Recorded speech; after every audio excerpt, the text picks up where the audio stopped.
From U.S. jobs data to a check-in on China's economy, these are the stories to watch in business and finance in the coming week. The year crosses the halfway line, and while U.S. President Donald Trump's return to power was always going to ruffle markets, some describe it as a once-in-a-generation great rotation.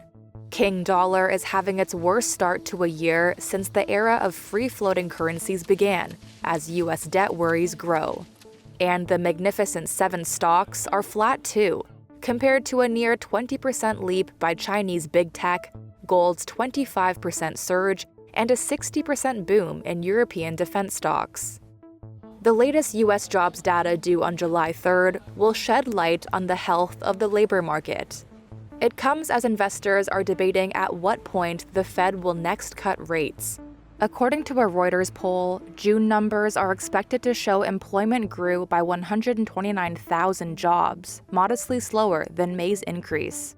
Investors are also watching the progress of Trump's tax cut and spending bill, which he hopes to sign into law before the July 4th holiday.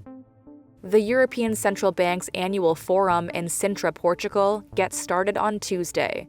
Focus will be on what rate setters, from ECB Chief Christine Lagarde to the Fed's Jerome Powell, say on never-ending geopolitical turbulence. Powell is in the spotlight, with Trump considering naming his successor early, fanning worries over Fed independence.